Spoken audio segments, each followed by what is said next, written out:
I'm Angie Torrey, and I'm going to talk to you about my PowerPoint about the body and health. I made this PowerPoint because I was frustrated with this particular lesson. Most of the curriculum I make is born out of frustration, and I noticed that after I taught the body and health, my students still weren't able to hold a conversation with me about it.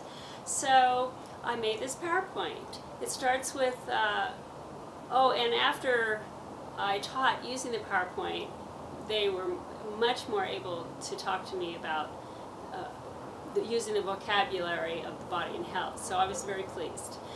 So it starts with doler and me duele, and they practice the body parts. Me duele la cabeza, me duele el estómago, and we practice the singular and the plural. And then we practice all the vocabulary for health. I have a headache, I have a stomach ache, I have the flu, I have a fever, do you still feel bad?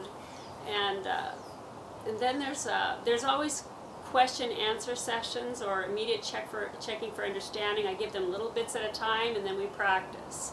And so the PowerPoint is set up just like a lesson with introduction of vocabulary or concept practice, check for understanding practice, and then closure activity.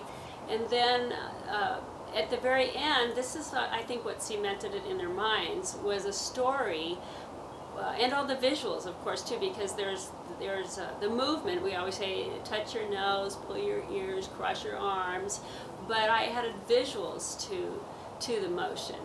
And then in the end I added a story, language and context, with pictures, and it's about a girl who falls off of her bicycle, and then she gets sick, and her mom says, "Are you still feeling badly?"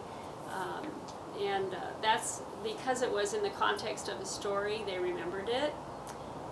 And the entire lesson takes about 1 to 2 weeks.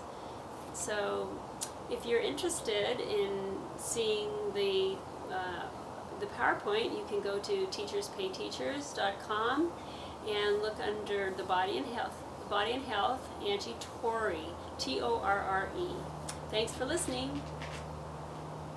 Yeah.